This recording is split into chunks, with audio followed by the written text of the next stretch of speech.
Hi.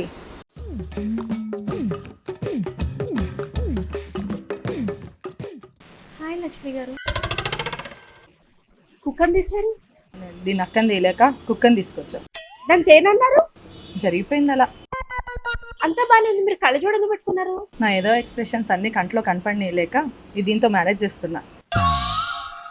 Late అయినా పర్వాలేదు, కళ్ళ చూడు తీసి రియల్గా మాట్లాడుతున్నా.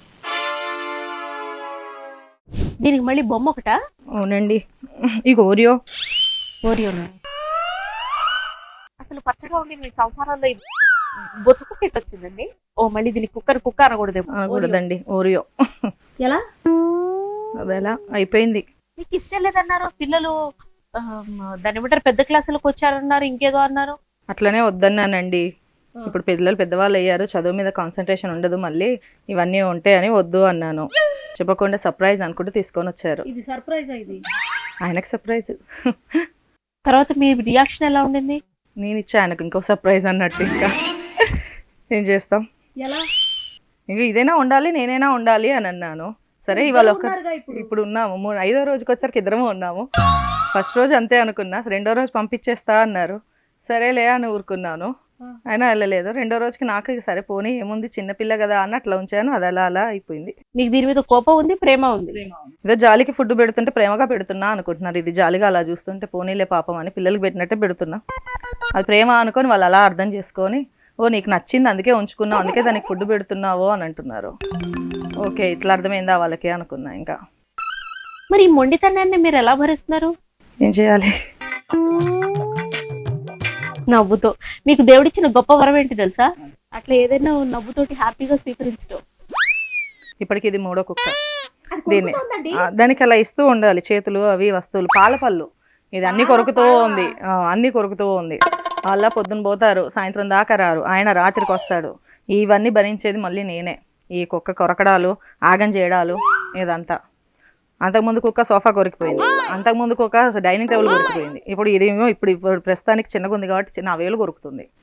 ఇంక ఇదేం చేస్తుంది? మరి వ్యాక్సినేషన్ గట్రా అవి వాటికి అవుతూనే ఉంటాయిలేండి. పిల్లల వ్యాక్సినేషన్లు మా వ్యాక్సినేషన్ కన్నా వీటికి చాలా ఎప్పటికప్పుడు టైం టు టైం ఉంటూనే ఉంటుంది వీటికి. మీకు కొరుకుతుంటే నొప్పి అనిపించట్లే? అంతే ఇక ఇస్తాం, అదేదో ఆడుతుంది అన్నట్టు ఇచ్చేస్తాం. అంటే మీరు ఇది భరించాల్సిందేనా? ఇంకా తప్పదు, తీసుకొచ్చాక ఒకసారి ఇంటికి తీసుకొచ్చాక ఏం చేయాలి? ఇంకా వదిలేయలేము, బయటకు పంపించేయలేము చిన్నదాన్ని. ఆయనేమో అంతంత డబ్బులు పెట్టి తేవడము, అంతంత ఫ్రీగా నేను వాళ్ళని ఎత్తుక్కొని స్పాన్సర్స్ని ఎత్తుక్కొని వాళ్ళకి ఇచ్చేయడం. ఇదివరకు 2 కుక్కలకి అలాగే జరిగింది. ఈవిడ గారికి ఎంత అయింది? 20,000.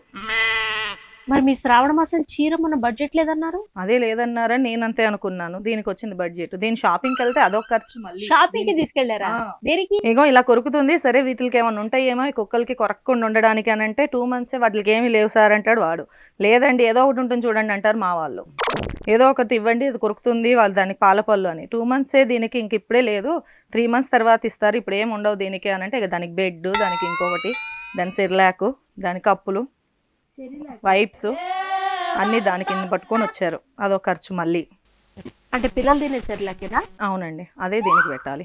మా పిల్లలకు కూడా అదే పెట్టినందుకు నేను సిగ్గుపడాను. దీనికి తింటున్నందుకు గొప్పగా ఫీల్ అవ్వాలో అర్థం కావట్లేదండి. నైస్. హలో, మీరు ఇంటి పేరు కూడా ఇవ్వాలేమో కదా దీనికి? దీనికి ఇంటి పేరు అన్నీ, ఇంకా మళ్ళీ కుక్క అని పిలవద్దు, దీని పేరుతోటే పిలవాలి. వేరే కుక్కలు పెంచి దీని పేరు రావట్లే, ఆ కుక్కల పేరు గుర్తొస్తుంది బాగా. దీని పేరుతో పిలవట్లే మేము. అది చుచ్చు చేసిందండి. చి ఇవి నాదంతా ఇవి క్లీన్ చేసుకోవడంలోనే సరిపోతుంది. ఇంకా అసలు ఈవిడ ఒపీనియన్కి వాల్యూ ఉందనుకోవాలా లేదనుకోవాలా? మొండి మొగుడేమో కానీ పెళ్ళాలందరం పనికి మళ్ళ వాళ్ళమే అయిపోతుంది. ఇది ఆ ఏ ఒక్కరి బాధో కాదు, మ్యాక్సిమం మొగుళ్ళందరూ మొండిగా ఉంటారు. సో ఆ మొండి మొగుళ్ళని ఫేస్ చేసే ప్రతి పెళ్ళాం ఆవేదన, ఆక్రందన, ఆక్రోష, ఆకారంలో ఏదుంటే అది. మొగుళ్ళు కాదు వేరే. అంటే ప్రతిదానికి మాట వినరా అండి వీళ్ళు? నాకు అర్థం కాదు. మిమ్మల్ని చూస్తున్నారు కదా మిమ్మల్ని, ప్రతిదానికి మాట వినరు. మీకు ఏది తోస్తే అది చేస్తారు. బండొద్దు కారెక్కండి, లేదు నేను బండే పోతా. పెంకితనం, మొండితనం. టైంకి తినేసాను, నువ్వు చెప్పావు కదా నేను తినా, నేను 2 గంటలు అయిన తర్వాతే తింటా. అరే మంచి ఆహారం తీసుకోండి, ఇంట్లో బాక్స్ కట్టించి. బాలేవు కూరలు ఏంటి అంత చండాలంగా ఉంది, అయితే ఉప్పు ఎక్కువ లేకపోతే కారం తక్కువ, నేను బయట నుంచి ఆర్డర్ పెట్టుకుంటాను. అక్కడ మాత్రం బాగుండి చేస్తాయా? ఎన్నిసార్లు మీరు బయట నుంచి ఆర్డర్ పెట్టుకున్న ఫుడ్, నేను మీ అందరికి ఓపెన్ క్వశ్చన్ ఇస్తున్నా, ఎన్నిసార్లు బయటికి వెళ్ళి తినడమో బయట నుంచి ఆర్డర్ పెట్టుకోవడమో చేస్తే ఫుడ్ కనుక మాడిందో, ఎక్కువ రోస్ట్ అయిందో, లేకపోతే ఉప్పు ఎక్కువ కారం ఎక్కువ, గుట్టు కారం ఇట్లా నోట్లో పెట్టలేనంత కారమో, ఎక్కడెక్కడో మడిపోయేంత కారమో, లేకపోతే సత్తుకో, ఎన్నిసార్లు వచ్చి ఉంటుంది మీకు ఫుడ్? మూసుకొని తింటారు, ఎందుకు? డబ్బులు ఇస్తున్నారు కాబట్టి. అదే ఇంట్లో పెళ్ళాన్ని చేస్తే ఈ సగరు మొండి మొగుళ్ళు 34 వంకలు పెడతారు. 364 మూడ్ స్వింగ్స్ ఉంటాయి. ఎవరు చెప్పారు ఆడవాళ్ళకే మూడ్ స్వింగ్స్ ఉంటాయి, పిఎంఎస్లు ఉంటాయి, అవి ఉంటాయి ఇవి ఉంటాయి. మగవాళ్ళ మూడ్ స్వింగ్స్ గురించి అసలు మాట్లాడిందే లేదు. ఒక్కొక్కసారి గ్రంపిగా పెట్టుకుంటారు, ఒక్కొక్కసారి మొహం ఎక్కడో పెట్టుకున్నట్టు పెట్టుకుంటారు. ఎప్పుడు చూడు ఏడుపు గుట్టు మొహాలే ఇవి. పెళ్ళాన్ని ఏం చెప్తే అది పనికిరాదు, ఎగ్జాక్ట్ దానికి ఆపోజిట్ చేస్తారు.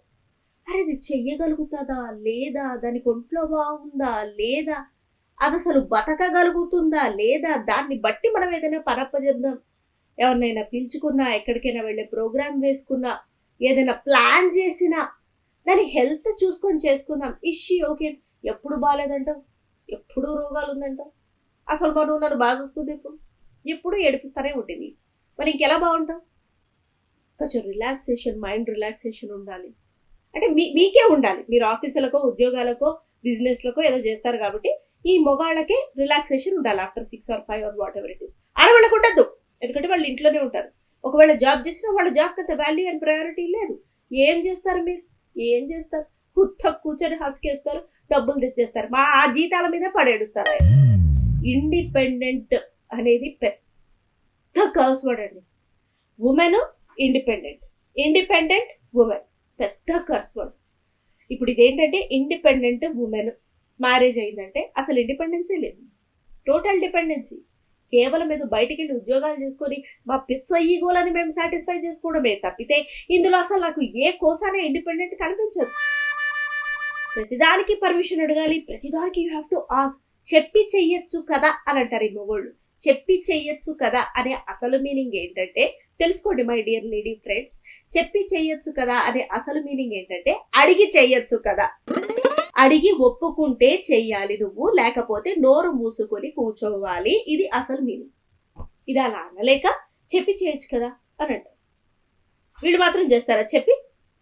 పెళ్ళారికి చెయ్యకుండా కోట్లు కోట్లు ఎవరెవరికో ఎక్కడెక్కడో షూరిటీలు ఇచ్చి మొత్తం అంతా నెత్తి మీద తడిగుడ్డేసుకున్న తర్వాత అప్పుడు పెళ్ళారికి చెప్పి అప్పుడు కూడా సారీ నేను తప్పు చేశాను అని ఎంతమంది అంటారో తెలియదు. కానీ మొగుళ్ళు ఎట్లా అంటే అవును చేశాను, అది బ్యాక్ ఫైర్ అయింది, అయితే ఏంటి రువాబేంట్రా కడుపు వాళ్ళు రువాబేంటి నాకు అర్థం కాదు. మొత్తం చేసిందంతా ఏదో పనులు, మళ్ళీ రుబాబు పెళ్ళాం మీద పిల్లల మీద. ఇదొక రకం. ఇంకొకరైతే ఎందుకు ప్రాపర్టీలు కొంటారో తెలీదు, ఎందుకు అమ్మేస్తారో తెలీదు. వైఫ్ పేరు మీద ఉండి వాళ్ళ పుట్టింటి వాళ్ళు ఇచ్చిన స్త్రీధనంతో తను కొనుక్కున్న ప్రాపర్టీలు కూడా అమ్మేసి తనకి తెలియకుండా ఏం చేశారో డబ్బులు కూడా లెక్కపత్రం ఉండదు. అట్లాంటి వాళ్ళు ఎంతమంది ఉన్నారు? ఒక 55-65 దాటిన తర్వాత లేకపోతే అన్ఫార్చునేట్ ఇన్సిడెంట్స్ అయ్యి మగవాళ్ళు చనిపోతే ఆ వైఫ్స్ కి ఏం ప్రాపర్టీస్ ఉన్నాయో తెలియదు, ఎన్ని అప్పులు ఉన్నాయో, అప్పులు మాత్రం తెలుస్తాయిలే, ఇంటికి వస్తారు కదా అప్పులు, ఎన్ని ప్రాపర్టీస్ ఉన్నాయో తెలియదు, ఎవరెవరికి ఎంతెంత ఇచ్చారో తెలియదు, ఎలా రాబట్టుకోవాలో తెలియదు, బ్యాంక్ అకౌంట్స్ పాస్వర్డ్స్ తెలీదు, ఇన్వెస్ట్మెంట్స్ పాస్వర్డ్స్ తెలీదు. అట్లా కూర్చుంటారు అంతే. మా ఆయన మాకు చెప్పలేదు, చెయ్యలేదు. ఇక ఏం మాట్లాడుతున్నాం మనం ఇండిపెండెంట్ ఉమెన్ గురించి? ఇంత మొండిగుంటే మొగుళ్ళు చెప్పా చేయకుండా పార్టీలు అంటారు, చెప్పా చేయకుండా పిలిచేస్తారు.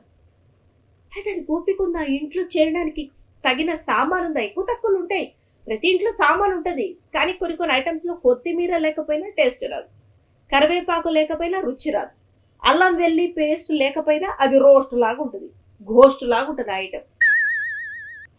చెప్పాలి కదా. వీళ్ళు మాత్రం చెప్పకుండా చేయకుండా వేలు లక్షలు ఎట్లాంటి పనులైనా చేస్తారు, అధ్వాన్నమైన పనులు. మనం మాత్రం అన్ని చెప్పి చేయాలి. మొండి.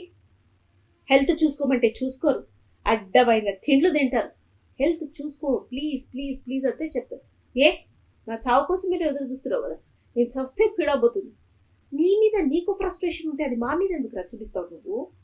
నువ్వు చస్తే పీడబోతుందని మేము అనుకోవట్లేదు, మాకు ఇంకా కొత్త కాంప్లికేషన్స్ అవి. అందుకే నువ్వు ఉండాలి, బాగుండాలి, మమ్మల్ని బాగా చూసుకోవాలి అనే మేము అనుకుంటాం. హెల్త్ చూసుకోరు, ఇష్టం వచ్చినట్టు తిని తాగుతారు. నిజంగానే ఏదైనా మేజర్ హెల్త్ ఇష్యూస్ వచ్చినా కూడా ఒక 1 or 2 months మూసుకొని ఉంటారు. ఓకే, ఆ తర్వాత మళ్ళీ నార్మలే, షరా మామూలే. ఏమైంది అంతదాకా వెళ్ళొచ్చాను, అప్పుడు ఏం కాలేదు, ఇప్పుడు ఏమవుతుంది? ఏందిరా నీ మొండితనము, ఎందుకు ఈ మూర్ఖత్వము? అందుకే అన్నారేమో పెద్దవాడు సామెత, మొండివాడు రాజు కన్నా బలవంతుడు అని. ఆ రాజునైనా ఏదో యుద్ధం చేసి ఢీ కొట్టచ్చు గాని వీడైతే మాటల్లో గెలవలేము, చేతల్లో గెలవలేము, ఎందులోనూ గెలవలేము. వీడు కాల్చుకొని తింటుంటే పడి పడి పడి పడి అర్థమైన రోగాలు ఆడవాళ్ళకే వస్తుంది. Because your body is your minds replica. మన మైండ్ క్లియర్గా ఉందనుకో బాడీ క్లియర్గా ఉంటుంది. మన మైండ్ క్లమ్జీగా ఉందనుకో ఆయా అవయవాలకి ఏ ఏ జబ్బులు వస్తాయి మన బాడీలో, మన మైండ్లో థాట్స్ బాగాలేకపోవడం వల్ల అని డాక్టర్సే చెప్తున్నారు. ఇవన్నీ వస్తే మళ్ళీ మాటలు కూడా ఆడవాళ్ళకే. నువ్వు సరిగ్గా ఉండవు, నిన్ను నువ్వు చూసుకో, ఎక్కడ టైం ఇస్తుంటివి? నిన్ను, నీ వాళ్ళని, నీ వేలు విడిచిన వాళ్ళని, కాళ్ళు పట్టుకున్న వాళ్ళని, వీళ్ళని చూడడానికి టైం సరిపోయా? ఇంకా పెళ్ళానికి ఎక్కడ టైం ఇస్తుంటివి? అది దాని బతుకదు, బతకడానికి దాన్ని చూసుకోవటానికి అద్దంలో దానికి ఎక్కడ టైం ఉంది? ఎందుకంత మొండితనం? కాల్చుకు తింటారు. పెళ్లి అనేది చాలా మంది మొండి మొగుళ్ళు ఎందుకు చేసుకుంటారు తెలుసా? జీవితాంతం వాళ్ళ కాళ్ళ కింద వేసి అడగదొక్కడానికి ఒకటి కావాలి. వాళ్ళు చెప్తే వినాలి, కొడితే పడాలి, కొట్టకపోయినా మాటలతో హింసిస్తుంటే బా ఎంత బాగా తిట్టాడు, ఎంత బాగుంది ఈ మాట, బా ఎంత దరిద్రంగా మాట్లాడాడు అని ఫీల్ అవ్వాలన్నమాట. అట్లా ఒక జీవి కావాలి. ఆ హింసకి పెళ్లి అని పేరు పెట్టుకొని చక్కగా అందరి మధ్యలో చేసుకొని ఆ తర్వాత హింసించడం మొదలు పెడుతుంటారు. వీళ్ళ శాడిజాన్ని చూపిస్తారు. బయట ఎవరితోనో వీళ్ళ గొడవలై సత్తది దాన్ని వాడిని అనడానికి అమ్ములు ఉండవు. ఇంటికి వచ్చి మళ్ళీ పెళ్ళాల మీద చూపిస్తారు అనమాట. ఇది పడుండాలి. వీళ్ళంతా చేసిన తర్వాత వయసు పడిపోయిన తర్వాత వీళ్ళకి ఏం సేవలు చేయబుద్ధి అవుతుందండి? ఏదో హార్ట్లెస్ గా చేస్తుంటాం అంతే, తప్పదు కాబట్టి. ఎప్పుడో చచ్చిపోయి ఉంటుంది. Because love is reciprocation. నువ్వు ప్రేమ ఇస్తే ప్రేమ వస్తుంది. నువ్వు టార్చరు, హింస, ఈ మొండితనము, చులకర భావన ఇస్తే ప్రేమ ఇన్ రిటర్న్ ఎలా వస్తుంది చెప్పండి? దీనికి మళ్ళీ ఆన్సర్లు ఉండవు. అందుకే చెప్తున్నా, మొండితనాన్ని ఆపండి. If you want to live together, మొండితనం ఆపండి. పిల్లల పెంపకం విషయంలో కానీ అదొక చెప్తుందంటే వైఫ్, మీకే నచ్చలేదనే అనుకుందాం వైఫ్ చెప్పే పాయింట్, కూర్చొని మాట్లాడండి. మొండిగా ఒక డిసిషన్ తీసుకోవద్దు. పిల్లల్ని తీసుకెళ్ళి హాస్టల్లో పడేస్తుంటారు, ఆమెకి ఇష్టం ఉండదు. కొంచెం గారామం తల్లి అంటే, వాడు ఏడుస్తుంటే వాడు అదో కొంచెం మనసు చివుక్కుమంటది, అయ్యో అనిపిస్తుంది. అంత బ్రూటల్గా ఉండబుద్ధి కాదు. నిజంగా చెప్పాలంటే ఫాదర్లో కూడా మదర్హుడ్ ఉండాలి. నిజంగా మనసు ఎరిగిన నాన్నకు కూడా పిల్లాడో పిల్లో అట్లా ఏడుస్తుంటే దగ్గర తీసుకొని నచ్చ చెప్పాలనిపిస్తుంది, కానీ ఇంకా బ్రూటల్గా వాళ్ళకి పనిష్మెంట్ ఇవ్వాలని అనిపించదు. ఏంటి వాళ్ళు గొడ్లనే ప్రేమగా చూస్తామండి, వాళ్ళు ఇంకా మన కడుపున పుట్టిన పిల్లలు. తీసుకెళ్లి హాస్టల్లో వేసేస్తారు, బ్రూటల్ పనిష్మెంట్స్ ఇస్తారు, పిచ్చగా కొడుతూ ఉంటారు, హ్యూమిలియేట్ చేస్తారు. ఎందుకంటారు? ఇప్పుడు ఇలాగే పెట్లను తీసుకొచ్చి అది తీసుకొచ్చి ఇష్టం ఉందా, కష్టం ఉందా, ఓపిక ఉందా, లేదు, ఏం అవసరం లేదు. మనకి ఏది వద్దు, మనకు ఆ టైంకి ఏదనిపిస్తే అది చేయాలంతే. ఈ ఆలోచన మారనంత వరకు మన వివాహ వ్యవస్థ మారదు. రోజుకు పెరిగిపోయే కొత్త కొత్త ప్రాబ్లమ్స్ సంఖ్య ఇంకా ఎక్కువ అవుతుంది కానీ తక్కువ అవ్వదు. That's what I wanted to say. ఇప్పటి నుంచైనా మనకి 6th సెన్స్ ఉందో లేదో తెలియదు కానీ కామన్ సెన్స్ ఉపయోగించి పక్కన వాళ్ళ వ్యక్తిత్వానికి కూడా వాల్యూ ఇచ్చి అడిగి చేద్దాం. చెప్పి ఏదైనా డిసిషన్ తీసుకుందాం, డిస్కస్ చేద్దాం, మానవత్వంగా ఉందాం. అమోఘమైన ప్రేమ పంచక్కర్లేదు, కావాల్సినంత అయిష్టతని పంచకుండా ఉందాం ప్లీజ్.